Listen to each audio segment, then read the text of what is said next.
Hello friends, welcome to the new episode of my channel. আমি অরিত্র। তো এখন আমরা এক্সপ্লেন করবো হচ্ছে টেনেট। তো ফার্স্ট টাইম কোনো মুভি আমি বোর্ডে লিখে এক্সপ্লেন করছি। এটা কারণ আছে, because the film is very complex. It is more complex than Inception and Interstellar also. তো টেনেট মুভিটা এক্সপ্লেন করার আগে আমি এখানে টেনেট মুভিতে টাইম ট্রাভেলের কনসেপ্টটা যেভাবে দেখিয়েছে সেটার ব্যাপারে আগে একটু বলে নিতে চাই। অন্য মুভিতে কি হয় যে একটা পয়েন্ট থেকে আরেকটা পয়েন্টে যে আমাদের প্রোটাগনিস্ট থাকে বা ভিলেনরা থাকে ট্রাভেল করে চলে আসে। যেমন টার্মিনেটর ফর এক্সাম্পল, টার্মিনেটর আছে, এরকম বহু সিনেমা আছে, ব্যাক টু দ্য ফিউচার আছে, যেখানে একটা পয়েন্ট অফ টাইমে ধরুন 2020 থেকে 1980 থেকে কেউ একটা চলে এলো, বা রিভার্সও হতে পারে। তো এরকম ভাবে টাইম লাইন থেকে একটা টাইম লাইন থেকে একটা টাইম লাইনে জাম্প হয়ে থাকে জেনারেলি। কিন্তু টেনেট যেভাবে টাইম ট্রাভেলটা দেখাচ্ছে সেটা হচ্ছে ইনভার্সন। মানে তুমি যদি টাইম ট্রাভেল করে এই পয়েন্ট থেকে এই পয়েন্টে যাও, তো তুমি ডাইরেক্ট জাম্প করতে পারবে না, তোমাকে এই মাঝের সবকটা পয়েন্টকে থ্রু দিয়ে যেতে হবে, যেখানে তুমি ফরওয়ার্ডে যাবে। বাকি পৃথিবীটা তোমার মনে হবে উল্টো দিকেই, মানে বাকি পৃথিবীটা তো এখান থেকে এখানেই মুভ করেছে। তো তুমি যখন এখান থেকে এখানে ফিরছো, তখন তোমার কাছে বাকি জিনিসটা পুরো ইনভার্টেড মনে হবে, মানে সবকিছু উল্টো দিকে রিভার্সে যাবে আর তুমি ফরওয়ার্ডে যাবে। এবার এই কনসেপ্টটা অ্যাচিভ করছে হচ্ছে এন্ট্রপি রিভার্সাল দিয়ে।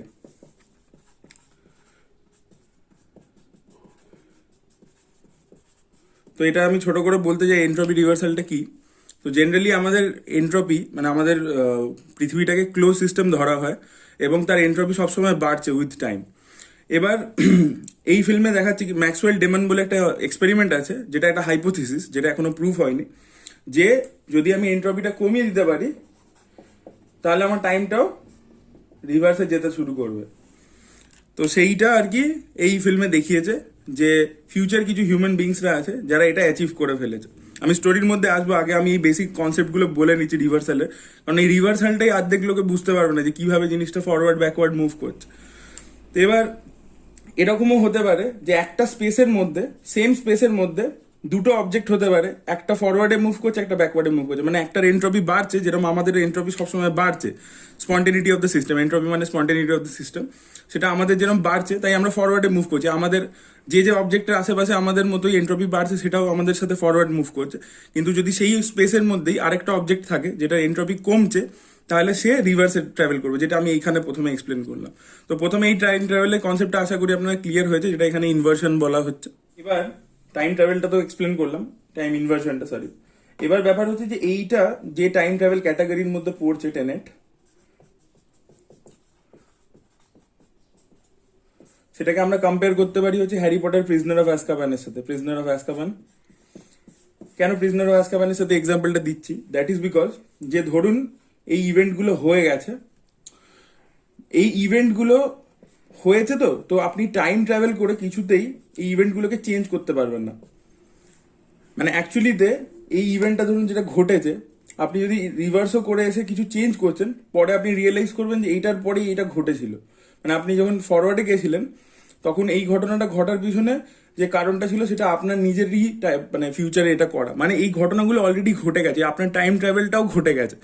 সো প্রিজনার অফ অ্যাজকাবানের কেন এক্সাম্পল দিলাম, কারণ ওখানে একটা সিন আছে যে হ্যারি পটারের ওপর ওই ডেমেন্টরস গুলো অ্যাটাক করে, তো ওকে এসে কেউ একটা বাঁচিয়ে নেয়, পরেও বুঝতে পারে যে ওই নিজেকে নিজে বাঁচিয়েছিল। তো এইটা আর কি, মানে যা ঘটনা মানে এটা ঘটে গেছে, মানে টাইম ট্রাভেলটা হয়েই গেছে আগে, এবং এটা বারবার বারবার অন লুপ চলতেই থাকবে। মানে হ্যারি পটারে একবারই দেখিয়েছিল, বাট এখানে দেখাচ্ছে কি যে এই যে পুরো ঘটনাগুলো, আপনার টাইম ট্রাভেল করাটা, আবার ফরওয়ার্ডে আসাটা, আবার টাইম ট্রাভেল করাটা, এটা চলতেই থাকবে অনির্দিষ্ট কাল অবধি। কারণ যদি না হয়, তাহলে যে সেট অফ ইভেন্টস গুলো হয়েছে সেটা হবে না। মানে এটাও আগে থেকে প্রি ডিস্টাইন্ডই ছিল যে আপনি এই পয়েন্টে এসে টাইম ট্রাভেল করবেন। তো এই ইভেন্টগুলো যেগুলো আমরা ফিল্মে দেখতে পাচ্ছি, এটা অলরেডি আগেই হয়ে গেছে। মানে এটা আগেই সব হয়ে গেছে, মানে ফিউচার যে ইভেন্টটা ধরুন এখন আমরা এই পয়েন্টে দেখছি, সেটা আগেও হয়ে গেছে, এটার ফিউচারও আছে, পাস্ট অলরেডি রেডি। তো আমি যদি এই পয়েন্টে এখন নিজে দাঁড়িয়ে আছি, তো এটার ফিউচারও রেডি, পাস্টও রেডি। এরপরে আমি যদি আবার টাইম ট্রাভেল করে আসি, সেটাও আমার আগে থেকে ডেস্টাইন, মানে সেটাও হয়ে গেছে আগে, এটাও হওয়ারই ছিল। তো এটা আমি কেন বলছি সেটা টাইম লাইনটা এক্সপ্লেন করলে আশা করি আপনারা বুঝতে পারবেন। তো টেনেটের স্টোরি হচ্ছে যে ফিউচারে একজন সায়েন্টিস্ট, সে ওই যে টেকনোলজিটা বললাম যে এন্ট্রপি ইনভার্সন করে টাইম রিভার্সালও করা যাবে, এই টেকনোলজিটাও আবিষ্কার করে ফেলেছে। এবার ও আবিষ্কার করে দেখছে যে এটা দিয়েও পুরো ওয়ার্ল্ডেরই এন্ট্রপিটাকে কমিয়ে ফেলতে পারে, আর যদি পুরো ওয়ার্ল্ডের এন্ট্রপিটা কমে যায় তাহলে পুরো ওয়ার্ল্ডেরই টাইম রিভার্সাল হয়ে যাবে। তার মানে আর্থটা জবে থেকে শুরু হয়েছিল সেই দিকে যেতে শুরু করবে। মানে এখন আমরা ফিউচারের দিকে যাচ্ছি, পাস্টের দিকে যেতে শুরু করবো, আমরা বিগ ব্যাং এর দিকে পৌঁছে যাবো। এবার তারপরে ও রিয়েলাইজ করে সায়েন্টিস্টরা যে আরে এটাও তো আমার ভুল হচ্ছে, এটা করাটা তো আমার ঠিক হচ্ছে না। তো ও ওই জন্য কি করে, ও যে অ্যালগোরিদমটা তৈরি করেছে ওটাকে ও 9টা পার্টে ব্রেক করে, ফিজিক্যাল পার্টসে দিয়ে ও কি করে এইটাকে রিভার্সাল করে দেয়, এই 9টা ফিজিক্যাল পার্টসকে রিভার্সাল করে পাস্টে বিভিন্ন হটস্পটে এটাকে লুকিয়ে দেয় এবং নিজে আত্মহত্যা করে নেয়, যাতে ওর সাথে এটা পুরো সিক্রেটটা লুকিয়ে যায়। কিন্তু এই ফিউচারে কিছু ব্যাড গাইজরা আছে, এদেরকে গুড ব্যাড কিছু বলা যায় না, ঠিক আছে, কেন এরা নিজেদের বেনিফিটের জন্য করছে। তো ওরা কি করছে, ওরা এই পাস্টে একটা লোককে কন্ট্যাক্ট করে, সেটা হচ্ছে আন্দ্রে সেতার। স্পেলিং হয়তো ভুল লিখছি, সেটার স্পেলিংটা ঠিক আছে, আন্দ্রে এটা জানি না ঠিক কিনা। তো ব্যাপারটা হচ্ছে যখন সোভিয়েত মানে ইউএসএসআর কোল্যাপস করে, সেই সময় ইউএসএসআর তো সেই সময় অনেক নিউক্লিয়ার ওয়েপন নিয়ে খুব একটা আনস্টেবিলিটি ছিল, কোন দেশের কাছে কি আছে কি নেই। তো ওরা ফিউচার হিউম্যান বিংসরা এই আন্দ্রে সেটার বলে একজনকে কন্ট্যাক্ট করে, মানে ওকে কিছু গোল্ড পাঠায়, সোনা পাঠায় এবং কিছু ইনস্ট্রাকশনস পাঠায়। তো তোমার কাজ হচ্ছে এই পাস্টের এই 9টা পার্টস যেগুলো রয়েছে বিভিন্ন হটস্পটে, সেটাকে তুমি কালেক্ট করো এবং তোমাকে আমরা হেল্প করব এই গোল্ড দিয়ে, এ দিয়ে। এবং এই যে টেকনোলজিটা, এই ইনভার্সনের টেকনোলজিটা, সেটাও তারা সেতারকে প্রোভাইড করে। এবার সেতার নিজের গোটা লাইফ জুড়ে এই বিভিন্ন রেডিও অ্যাক্টিভ হটস্পট থেকে এই 9টা পার্টকে জোগাড় করার কাজে লেগে যায় এবং ওগুলোকে অ্যাসেম্বল করতে শুরু করে। এবার এই যেহেতু এগুলো বললাম রেডিও অ্যাক্টিভ হটস্পটে লুকিয়ে আছে 9টা পার্ট, এই যে থ্রু আউট লাইফ সেতার এটাকে পুরোটা অ্যাসেম্বল করে, তাই ও যেহেতু রেডিও অ্যাক্টিভের মানে এর খুব কাছাকাছি গেছে, তাই জন্য নিজের প্যানক্রিয়াটিক ক্যান্সার হয়ে গেছে। এবং সেটার আরেকটা যে কাজটা করে সেটা হচ্ছে পৃথিবী জুড়ে ওর নিজের ওই রকম কিছু পয়েন্টস রেখে দেয় যেখানে ও গিয়ে যে কোনো মোমেন্টে টাইম রিভার্সালটা করে ফেলতে পারবে, মানে টাইম ইনভার্সনটা করে ফেলতে পারবে। পৃথিবী জুড়ে এরকম কিছু কিছু এরকম রেখে দেয়, মানে এরকম একটা মানে টাইপের একটা ডোর টাইপের, একটা উইন্ডো টাইপের, যেটাতে ও ঢুকলে টাইম ইনভার্সন করে ফেলতে পারবে। তো ফিউচার হিউম্যান বিংসরা সেতারকে এই কাজটা দেয় যে ওইগুলোকে কালেক্ট করবে এবং কালেক্ট করে একটা এই সোভিয়েত ইউনিয়নে, ইউএসএসআর এ একটা সিক্রেট সিটি আছে স্টলকস 12 বলে, সেখানে ওই 9টা পার্টকে অ্যাসেম্বল করে ওটাকে আন্ডারগ্রাউন্ডে মানে লুকিয়ে দেবে, আন্ডারগ্রাউন্ডে একটা এক্সপ্লোজন করে ওটাকে আন্ডারগ্রাউন্ডে লুকিয়ে দেবে, যাতে ওটা ওখানে থেকে যায় এবং ফিউচারে মানে ওখানে রয়ে গেল, কেউ জানতে পারলো না। ফিউচার হিউম্যান বিংসরা পরে ফিউচারে ওটাকে ইউটিলাইজ করবে করে পুরো পৃথিবীর এন্ট্রপিটাকেই কমিয়ে পুরো রিভার্সাল করে দেবে। এবার ফিউচার হিউম্যান বিংসদের আমি আগে বললাম যে ওরা ভালো কি খারাপ এটা আমরা বলতে পারবো না, এই কারণ ওদের সময় এসে পৃথিবীর এনভায়রনমেন্টের কন্ডিশন পুরো শেষ, ওদের নদী শুকিয়ে যাচ্ছে, গ্লোবাল ওয়ার্মিং হচ্ছে, ক্লাইমেটের অবস্থা খুব খারাপ, তো ওদের বাঁচার কোনো অপশনই নেই। তাই ওরা চাইছে যে পৃথিবী আগের কন্ডিশনে ভালো ছিল, তাই ওরা ওই কন্ডিশনে ফেরত যেতে চাইছে। তো তাই জন্যই ওরা এই পুরো জিনিসটা করছে, তাই ওদেরকে ব্যাড গাইজও বলা যায় না। তো এবার হচ্ছে আমাদের স্টোরিতে চলে আসি। তো স্টোরিটা হচ্ছে সিম্পল খুব, হ্যাঁ।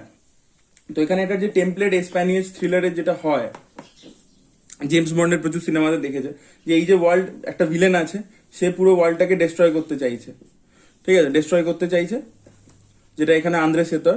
এবং আমাদের একজন হিরো আছে, এখানে আমরা জন ডেভিড ওয়াশিংটনের কিছু নাম জানি না, ওকে প্রোটাগনিস্ট বলেই দেখায়, প্রোটাগনিস্ট বলে। তো প্রোটাগনিস্ট কিভাবে এটাকে আটকাচ্ছে, তো এটা তো জেমস বন্ডের সব সিনেমাতেই থাকে, তো এটা হচ্ছে মেন স্টোরি। এবার এর এই ভিলেনের কাছে পৌঁছানোর জন্য প্রোটাগনিস্ট এই ভিলেনের কোনো গার্লফ্রেন্ড বা ওয়াইফ এদেরকে ইউজ করে থাকে, দেখবেন জেমস বন্ডও করে থাকে। তো সেটাও এইখানে প্রোটাগনিস্ট আমাদের করছে ভিলেনের কাছে পৌঁছানোর জন্য। তো এইগুলো হচ্ছে একটা জেনারেল স্প্যানিশ থ্রিলারের যে টেমপ্লেট, সেটা এবার নোলান ফলো করেছে। এবার আমরা প্রথমে যখন দেখছি তখন এই টেমপ্লেটেই আমাদের চলছে, পরে আমাদের ওইটা হচ্ছে ব্যাকড্রপ, যেটা এতক্ষণ আমি বললাম সেটা ছিল হচ্ছে ব্যাকড্রপ, যে কি কি থেকে পৃথিবীটা ক্ষতি হতে পারে পৃথিবীর, তো সেটা কিভাবে আটকাচ্ছে সেটা নিয়ে গল্পটা। এবার আমরা টাইম লাইনটা এক্সপ্লেন করবো, একদম পয়েন্ট এ থেকে জেড অব্দি আসবো যে কি কি হয় সিনেমা জুড়ে। এটা হচ্ছে প্রথমে ব্যাকড্রপ আর স্টোরির ব্যাপারে বললাম।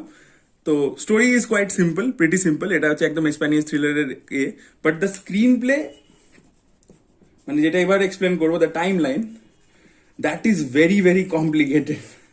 Very very complicated. তো টাইম লাইনটা এইভাবে শুরু হচ্ছে কিভ বলে একটা জায়গায়, যেখানে আমরা প্রথমে দেখতে পাচ্ছি সিআই এর একটা অপারেশন হচ্ছে, যেখানে আমাদের প্রোটাগনিস্ট মানে জন ডেভিড ওয়াশিংটন আছে। এবার ওই অপারেশনটা করার পরে, ওই অপারেশনটা করবার সময় একটা জায়গায় ওকে একটা মিস্ট্রিয়াস ম্যান এসে বাঁচিয়ে নেয়, একটা লোক যার ব্যাকপ্যাকে একটা লাল রঙের চেন ঝুলছে, রেড কালারের। এই লোকটাকে ভালো করে মনে রাখুন, কারণ এ খুব ইম্পর্টেন্ট রোল প্লে করতে চলেছে আগে। তো তারপরে এই মিশনটার পরে এই আমাদের প্রোটাগনিস্ট যে জন ডেভিড ওয়াশিংটনকে, যেহেতু ওর নাম নেই তাই জন ডেভিড ওয়াশিংটন বলেই বলছি আসল নামটা দিয়ে, তো ওকে কিছু লোকেরা ধরে নেয়।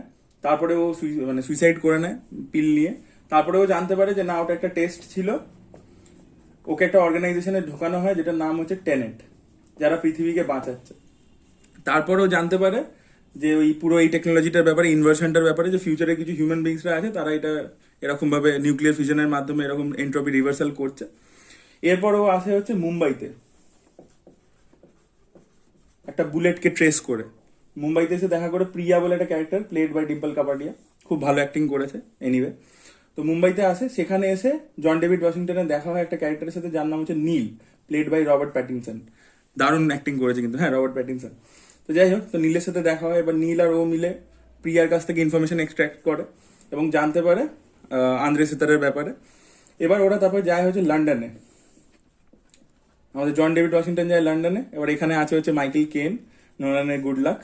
তো মাইকেল কেন জন ডেভিড ওয়াশিংটনকে বলে যে আন্দ্রে সিতারের কাছে পৌঁছানোর জন্য জন ডেভিড ওয়াশিংটনকে আন্দ্রে সিতারের ওয়াইফের থ্রু দিয়ে যেতে হবে। তো আন্দ্রে সিতার আর ওর ওয়াইফের মধ্যে সম্পর্কটা ভালো না। তো আন্দ্রে সিতারের ওয়াইফ সেতারকেই একটা ফেক পেন্টিং বিক্রি করাতে সাহায্য করেছিল। ওই পেন্টিংটা নিয়ে সেতার আবার নিজের ওয়াইফকে মানে ব্ল্যাকমেল করে, নিজের ছেলের সাথেই দেখা করতে দেয় না। তো সম্পর্কটা ওরকম আর কি, খটোমটো সম্পর্ক। জন ডেভিড ওয়াশিংটন এসে ওর ওয়াইফের সাথে দেখা করে, এবার দিয়ে ওকে বলে যে আমি তোমাকে হেল্প করবো এই সম্পর্কটা থেকে বেরিয়ে যেতে, তুমি আমাকে নিজের বরের কাছে নিয়ে যাও, যেটা আমি বললাম রেগুলার জেমস বন্ড সিনেমাতে হয়ে থাকে। ওখানে সিডিউস করে, এখানে অন্যভাবে। তো তারপরে ওর ওয়াইফ জন ডেভিড ওয়াশিংটনকে বলে, সিতারের ওয়াইফ, যে অসলোতে একটা ফ্রি পোর্ট আছে, মানে এয়ারপোর্টের মধ্যেই ভল্ট সিস্টেম আছে, সেখানে ওই পেন্টিংটা সেতার রেখেছে। তো এবার জন ডেভিড ওয়াশিংটন আর নীল, মানে আমাদের প্রোটাগনিস্ট আর নীল, অসলোর ওই ফ্রি পোর্টে ওই যে প্লেন ক্র্যাশের যে সিনটা আছে ওটা করে ওখান থেকে পেন্টিংটা চুরি করতে যায়। এবার এখানেই একটা, যখন ওরা এখানে অসলোতে ওইখানে করছে ওই মিশনটা এক্সিকিউট, সেখানে ওদের দুটো ইনভার্টেড লোকেদের সাথে দেখা হয়, যারা পুরো ব্ল্যাক ড্রেস পরে আছে। তাদের সাথে ওদের মারামারিও হয় এবং তারপরে ওরা ওখান থেকে বেরিয়ে যায়। বা তারপরে গিয়ে আমাদের প্রোটাগনিস্ট দেখা করে হচ্ছে সেতারের সাথে। এবার সেতার ওকে বলে যে তুমি আমাকে, সেতারের সাথে তো প্রথমেই ও মানে স্পাই হয়ে তো আর দেখা করেনি। ও বলে ওই যে 9 নম্বর যে পার্টটা আছে অ্যালগোরিদমে, সেটা ও মানে প্রোটাগনিস্ট জানতো না। সেতার ওকে বলে এটা তুমি চুরি করতে আমাকে সাহায্য করো। তো দিয়ে ওরা একটা হাইস্ট করে, মানে ডাকাতি করে আর কি, দিয়ে 9 নম্বর পার্টটা চুরি করে। এবার আমাদের জন ডেভিড ওয়াশিংটন মানে প্রোটাগনিস্টের প্ল্যান ছিল যে এটা ও নিয়ে সেতারের কাছাকাছি পৌঁছে, তারপরে সেতারের পুরো প্ল্যানটাকে ভেস্তে দেবে। কিন্তু এই যেখানে এই হাইস্টটা হয়, সেখানে ও ভেবেছিল যে এই মানে 9 নম্বর অ্যালগোরিদম যেটা 241 বলে, ওটাকে ও সেটারের হাতে তুলে দেবে না। কিন্তু এইখানটাতে একটা হেভি জিনিস হয়, যেটা হচ্ছে টেম্পোরাল পিনসার। সেতার কি করে, সেতার আরো শেয়ানা, সেতার নিজের টিমটাকে দুটো ভাগে ভাগ করেছে। একটা টিম ফরওয়ার্ডে মুভ করছে, একটা টিম ব্যাকওয়ার্ডে মুভ করছে। এবার যে টিমটা ব্যাকওয়ার্ডে মুভ করছে সে আগে থেকে মানে পাস্টের ইভেন্টগুলো দেখে নিয়েছে, দেখে নিয়ে 1 নম্বর টিমকে জানাচ্ছে এবং সেই অনুযায়ী 1 নম্বর টিমটা নিজের কাজকর্ম মানে অ্যাডজাস্ট করছে। দিয়ে ওরা এই 9 নম্বর যে অ্যালগোরিদমটা, 9 নম্বর অ্যালগোটা, সেটা আমাদের প্রোটাগনিস্টের কাছ থেকে নিয়ে নিতে সাকসেসফুল হয়। দিয়ে ওখান থেকেও পালিয়ে যায়। আর যাওয়ার আগে এই যে ওয়াইফকে মানে সে তার নিজের ওয়াইফকে গুলি করে দিয়ে যায়। তো তারপর আমাদের প্রোটাগনিস্ট মানে জন ডেভিড ওয়াশিংটন আবার মানে নিজেকেও রিভার্স করে আবার ওই যে হাইস্টের জায়গাটাতে ফেরত যায়, গিয়ে এটাকে আটকাবার চেষ্টা করে, যে ওই যে দিয়ে দিয়েছিল সেটারকে, সেটা আটকাবার চেষ্টা করে কিন্তু পারে না। তো এবার ও নিজেও যেরকম রিভার্সাল করেছে, নীলও রিভার্স হয়েছে, তার সাথে সাথে আমাদের ওই যে ওয়াইফ, যে সেতারের ওয়াইফ, সেও রিভার্স হয়েছে। সেতারের ওয়াইফকে রিভার্স করার কারণ হচ্ছে ওকে প্রাণ বাঁচানোর জন্য। তো এখানেও পারে না ওটাকে আটকাতে। তারপর ওরা আবার সেই অসলোর এয়ারপোর্টে যায় এবং সেখানে আমরা তারপরে রিয়েলাইজ করি যে ওই যে ইনভার্টেড লোকটার সাথে লোড ছিল আমাদের প্রোটাগনিস্ট, সেটা নিজেই ছিল ও। ঠিক আছে, এবার ওর এই ফেরত যাওয়ার কারণটা হচ্ছে ও এই ওয়াইফটাকে বাঁচিয়ে নিতে চায়। রিভার্সের দিকে গেলে তো বেঁচে যাবে বুলেট পুনটা। তো তারপরে নীল আর জন ডেভিড ওয়াশিংটন সাকসেসফুলি ওয়াইফটাকে বাঁচিয়ে নেয়।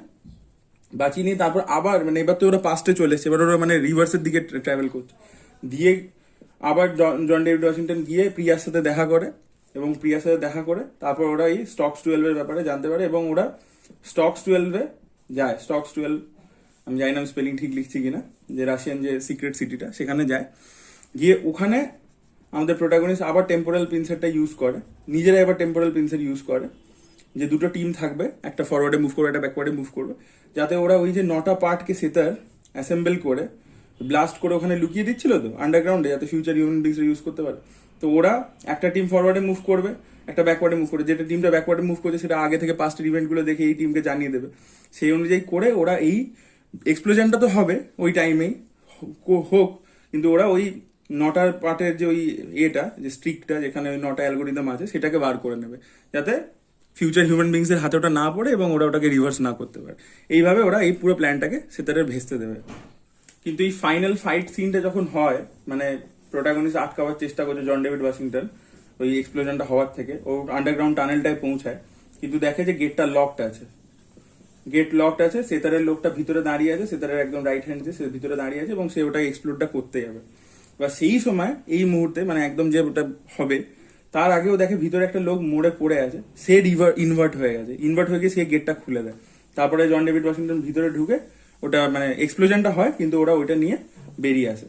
এবং এই ফাইনাল ফাইটের মধ্যে আপনাদেরকে বলে রাখি যে নীল নীল 2 নম্বর টিমে ছিল, মানে রিভার্সে যাচ্ছিল ও, ঠিক আছে। নীল আবার ফাইটের হাফওয়ে থ্রুতে ও আবার নিজেকে ইনভার্ট করে মানে 1 নম্বর টিমের মতো হয়ে যায়, মানে ফরওয়ার্ডে মুভ করতে শুরু করে, যাতে ও জন ডেভিড ওয়াশিংটন আর আরেকটা ওই যে মানে টেনেটের যে কমান্ডো যে ওরা দুজন মিলে এই বম ডিফিউশনটা আটকাচ্ছিল, মানে বম ডিফিউশন তো নয়, ওই মানে ওই এই 9টা পিসের অ্যালগোরিদমটাকে বার করবার চেষ্টা করছিল। নীল ওদেরকে হেল্প করে যাতে ওরা আন্ডারগ্রাউন্ড ওখান থেকে বেরিয়ে আসতে পারে এক্সপ্লোশনটার মাঝে, তো নীল হেল্প করে। এবং একদম ফাইনালি জন ডেভিড ওয়াশিংটন, নীল আর ওই যে কমান্ডার যে, এরা 3জন ওটাকে পার্টে ভেঙে নেয়, 3টে পার্টে, যে ওরা ডিসাইড করে যে ওরা আলাদা হয়ে যাবে এবং ওটা লুকিয়ে দেবে, নিজেদেরকে মেরে দেবে, যাতে ওটা কারোর হাতে না পৌঁছায়। এবং এইখানে একটা বিশাল বড় টুইস্ট আছে, যে নীল নিজের পার্টটা জন ডেভিড ওয়াশিংটনকে দিয়ে বলে যে তুমি এটা করো, আমাকে আবার পাস্টে যেতে হবে। তো নীল রিভিল করে যে ওই যে লোকটা একটা মরা লোক পড়েছিল, গেটটা খুলে দিয়েছিল, যে রিভার্সে যাচ্ছিল, সেটা অ্যাকচুয়ালি নীল নিজেই ছিল। এবং সেখানেও আমরা দেখতে পাই যে এই যে মরা লোকটা পড়েছিল ওই গেটের কাছে, যখন গেটটা লক ছিল ওই ফাইনাল ক্লাইম্যাক্স ফাইটে, তার ব্যাগের মধ্যে ওই লাল রঙের সুতোটা ছিল, যেটা একদম প্রথমে প্রোটাগনিস্ট দেখেছিল হচ্ছে কিভে। বলেছিলাম আমি একটা লাল রঙের ওই ব্যাগওয়ালা লোক, ওটা ইম্পর্টেন্ট খুব, সেটা ওই নীল নিজেই ছিল। তখন নীল রিভিল করে যে নীল ফিউচার থেকে এসছে, এবং নীল প্রোটাগনিস্টকে বহু বছর ধরে চেনে। তো ফিউচারে জন ডেভিড ওয়াশিংটন নীলকে রিক্রুট করেছে, এবং এই পুরো মিশনটা মানে এন্টায়ার মিশনটা যেখান থেকে একদম পয়েন্ট এ থেকে শুরু হচ্ছে মানে কিভ থেকে, সেটা পুরোটাই হচ্ছে টেম্পোরাল পিনসার। কারণ নীল ফিউচার থেকে এসে একদম স্টার্টিং পয়েন্টে এসে ওইখানে এসে আমাদের নায়ককে মানে প্রোটাগনিস্টকে জন ডেভিড ওয়াশিংটনকে হেল্প করে, ঠিক আছে। তারপর আবার বম্বেতে দেখা করে, তারপর ওর সাথে ফরওয়ার্ডে চলতে থাকে, তারপর আবার ওইখানে যখন ওই মানে 241টা ওরা চুরি করে, সেখান থেকে ওরা আবার ব্যাকওয়ার্ডে যায়, সেখান থেকে নীল আবার এসে এই যে ফাইনাল মিশনটা অব্দি আসে, এবং সেখানেও ও হাফওয়ে থ্রু নিজেকে রিভার্স করে আবার জন ডেভিড ওয়াশিংটনকে হেল্প করে। এবং তারপরে নীল রিভিল করে যে ও আবার ফেরত গিয়ে ওই গেটটা খুলে দেবে, যাতে ওরা ওইটাকে আটকাতে পারে, মানে ওই নটা ওই মানে অ্যালগোরিদমটাকে নিয়ে বেরিয়ে আসতে পারে। নীল অ্যাকচুয়ালি ফিউচার থেকে এসছে, এবং নীলকে ফিউচারে জন ডেভিড ওয়াশিংটনই রিক্রুট করেছে, কিন্তু নীল যেহেতু ফিউচার থেকে এসছে ও এই পুরো ইভেন্টটাই জানে, এবং নীলকে বারবার এই লুপে ঘুরতে হবে, মানে এই পয়েন্টে এসে মানে ফাইনাল ক্লাইম্যাক্স ফাইটের পরে নীলকে আবার প্রথমে যেতে হবে, একদম কিভে গিয়েও প্রোটাগনিস্টকে হেল্প করতে হবে, এই গেটের কাছে গিয়েও প্রোটাগনিস্টকে হেল্প করতে হবে, মুম্বাইতে গিয়েও প্রোটাগনিস্টকে হেল্প করতে হবে, যেখানে যা যা ইভেন্ট হচ্ছে সেখানে করেই যেতে হবে নীলকে এই লুপের মধ্যে, কারণ যদি না হয় তাহলে পৃথিবী বাঁচবে না। তাই জন্য যেটা আমি প্রথমে বললাম যে এই ইভেন্টগুলো হয়ে গেছে, কিন্তু বারবার আপনাকে ওটা করেই যেতে হবে on loop to save things. এবং জন ডেভিড ওয়াশিংটন তারপর এটা বুঝতে পারে, যখন ওটা রিয়েলাইজ করে, তারপরে ও বুঝতে পারে যে ওকে এই সেতারের যে ওয়াইফ আছে তাকে বাঁচাতে হবে। ও প্রিয়ার কাছে মানে প্রমিস নিয়েছিল যে সেতারের ওয়াইফের কিছু হবে না, তো ও গিয়ে প্রিয়াকে মারে। এবং এখানে একটা সবচেয়ে বড় টুইস্ট, যেটা অনেকে হয়তো আশা করি বোঝেনি, এত দূর অব্দি তো তবু যারা সিনেমা প্রচুর দেখে তারা বুঝে গেছে এই ব্যাপারটা, কিন্তু সেতারের একটা ছেলে থাকে, সেই ছেলেটাই কিন্তু নীল। সেটা নোলান ডাইরেক্টলি বলেনি, কিন্তু সেটা আমি আপনাদেরকে প্রুফ করে দেবো যে ওই ছেলেটাই নীল। এবং ওকেই ফিউচারে জন ডেভিড ওয়াশিংটন রিক্রুট করেছে এবং পুরো প্রথম থেকে পাঠিয়েছে to help him through out this. এবার জন ডেভিড ওয়াশিংটন যেহেতু এই পাস্টের যখন এখানে থাকে তখন তো ফিউচারটা জানে না, ওর জন ডেভিড ওয়াশিংটনেরও এটাই ডেস্টাইন যে ও এই পয়েন্টে এসে মানে ক্লাইম্যাক্সের পরে এসে এই সবগুলো জানবে, আবার ফিউচারে গিয়ে ও নীলকে রিক্রুট করবে, আবার পাস্টে আসবে নীল এবং তারপরে আবার ইভেন্টগুলো ঘটতে থাকবে। তো ক্যাট আর সেটারের যে ছেলে থাকে, যাকে আমরা সিনেমাতে দেখতে পাই, যাকে খুব একটা ইম্পর্টেন্স দেওয়া নিয়ে ইচ্ছে করে, তো ওর নাম থাকে হচ্ছে ম্যাক্স মিলিয়ন। আপনি যদি এটা উল্টো করে দেখেন এই লাস্টে 4টে ওয়ার্ড নিয়ে, এটা নীলই হচ্ছে। তো মানে এটা পুরোপুরি বোঝায়নি, এটা পুরোপুরি মানে ফ্যান থিওরি আর কি, যে ফিউচারে গিয়ে সেতারের ছেলে যখন বড় হবে তখন জন ডেভিড ওয়াশিংটন ওকে এটা মানে রিক্রুট করেছে এবং ও ফিজিক্স নিয়ে পড়েছে, মানে মানে এন্ট্রপি রিভার্সাল নিয়ে, এবং ও এই পাস্টে এসে কিভাবেও আমাদের জন ডেভিড ওয়াশিংটনকে হেল্প করছে, মুম্বাইতে হেল্প করছে, যে পয়েন্টে হেল্প করছে, ফাইনাল ক্লাইম্যাক্স ওই ডোর খোলার জন্য সবকিছু করছে। কারণ থ্রু আউট দ্য ফিল্ম আপনি যখনই দেখেন যে জন ডেভিড ওয়াশিংটন ওকে কিছু বলছে, ও অলরেডি সেটা আগে থেকেই জানে। ও কিন্তু প্রোটাগনিস্টের থেকে এক স্টেপ এগিয়ে আছে নীল, এবং নীল কিন্তু অলরেডি অনেক কিছু জানে। তো এইটা একটা হিন্ট হতে পারে নোলানের বলার আর কি। এবং যে ম্যাক্স যে ছেলেটাকে, বাচ্চা ছেলেটাকে একবার দেখিয়েছিল স্কুলের সময়, তার যদি আপনি হেয়ারস্টাইলও দেখেন আর পরে যদি নীলেরও দেখেন, তো ওটাও অনেকটা সিমিলারই মনে হয়। সব হয়ে গেল, লাস্ট একটা জিনিস বাকি রয়েছে, যে সেতার কিভাবে মারা যায়, যে আমাদের মেন ভিলেন। তো সেতারের নিজের ক্যান্সার ছিল, ও নিজে পিল নিয়ে মারা যাবে এবং ওর হাতের মধ্যে একটা ওয়াচ থাকে, সেই ওয়াচটা দিয়েই এই বমটা অ্যাক্টিভেট হয়ে যাবে, যেটা টানেল এক্সপ্লোশন করবে এবং ওই অ্যালগোরিদমটা ওর নিচে থেকে যাবে। তো ও যেদিন এটা করেছিল, এই মানে পিলটা খেয়ে মারা গেছিল, সেটা ভিয়েতনামে একটা দিন আর কি। ভিয়েতনামে ও একটা ইয়টের মধ্যে নিজের ওয়াইফ ছেলেকে নিয়েছিল, সেখানে ওর ওয়াইফের সাথে ঝামেলা হয়, ওয়াইফ চলে যায়। তো ওই তার আগের মোমেন্টে ওর একটু মানে প্রেম এসেছিল, কারণ ও মরে যাচ্ছে, বুঝতে পারছে যে সামনেই আমি মরে যাবো, ও পৃথিবীও ধ্বংস হয়ে যাবে। তো এবার এই ঘটনাটা ঘটেছিল। এবার যেহেতু আমরা এই দেখছিলাম যে প্রোটাগনিস্ট এবং আমাদের নীল এবং আমাদের সেটারের ওয়াইফ, এরা তিনজনেই রিভার্সাল করেছিল ওই হাইস্টের সিচুয়েশনটা থেকে, মানে যেখানে ওরা 241টা চুরি করে। তো তারপরে যখন মানে নীল আর আমাদের প্রোটাগনিস্ট মানে জন ডেভিড ওয়াশিংটন যখন স্টক্স 12 এর মিশনটা করছিল রাশিয়াতে, যেখানে ওরা ওটাকে আটকাচ্ছিল ওই 9টা পার্টের অ্যালগোরিদমটাকে ওই ডাম্প হওয়ার থেকে, সেই সময় ওয়াইফটা ওই ইয়টের দিনকে, মানে ভিয়েতনামে যেখানে ইয়টে ছিল আমাদের সেটার আর ওর ওয়াইফ, এবং ওয়াইফ ঝগড়া করে বোটে করে চলে গেছিল, সেইখানে এই যে ওয়াইফটা ফিউচার থেকে এসছে, সে ওখানে গিয়ে হাজির হয় এবং সেখানে ও সেতারকে মারে এবং মেরে বোট থেকে জাম্প করে যায়। তাই আমরা সিনেমাতে দেখতে পাই যখন প্রথমবার জন ডেভিড ওয়াশিংটনের সাথে সেতারের ওয়াইফের দেখা হয়েছিল, তখন ও বলেছিল যে ভিয়েতনামে আমরা ইয়টে ছিলাম, সেখানে ওর কিরম অনেকদিন পরে একবার প্রেম পাচ্ছিল, তারপরে আমি চলে গেছিলাম, তারপরে যখন ফিরে এসে দেখলাম যে একটা আননোন একটা মহিলা ইয়ট থেকে জলে জাম্প দিচ্ছে, আর তারপরে ও গায়েব হয়ে গেছিল সেতার। তো এরম ভাবে ও বলে এক্সপ্লেন করেছিল আর কি। তো সেটাও পরে রিয়েলাইজ করে যে ওটাও নিজেই ছিল, ও আর কি সেতারকে আটকানোর জন্য, মারার জন্য এখানে এসে এটা করেছিল। সো এইটা ছিল হচ্ছে একটা প্যারালাল জিনিস যেটা হয়েছে, যেটা আমি ওটার সাথে এক্সপ্লেন ইচ্ছে করে করিনি, এগুলো প্যারালালি হতে থাকে। বাট ফর ক্ল্যারিটি আমি এটা পরে বোঝালাম যে সেটার কিভাবে মারা যায়। এবং সেটার মারা যাওয়ার সময় জন ডেভিড ওয়াশিংটনের সাথে মানে জন ডেভিড ওয়াশিংটন টানেলের মুখে, গেট লকড হয়ে দাঁড়িয়ে আছে এবং সেটার ইয়টে বসে আছে, সেখান থেকে দুজনের মধ্যে একটা ফোন কল হয়। ওই জায়গাটা মানে দারুণ ডেপথ আছে, এবং ওখানেই ও বলে যে কেন ফিউচার হিউম্যান বিংসটা মানে পুরো এন্ট্রপিটাকে রিভার্স করে পৃথিবীটাকে ওই বিগ ব্যাং এর দিকে নিয়ে যেতে চাইছে। তো সেই জায়গাটা দারুণ পারফরমেন্সও রয়েছে, এও রয়েছে। So that was it guys, that was the entire timeline, story, backdrop, all the concepts, so everything was there. আশা করি আমি চেষ্টা করেছি পুরোটাই বোঝানোর, আশা করি আপনারা বুঝতে পেরেছেন, পুরো ব্রেকডাউন করে আলাদা আলাদা পার্ট বাই পার্ট বুঝিয়েছি। ভিডিওটা প্লিজ ভালো লেগে থাকলে লাইক করুন, শেয়ার করুন, চ্যানেলটিকে সাবস্ক্রাইব করতে ভুলবেন না। Thank you so much, bye by.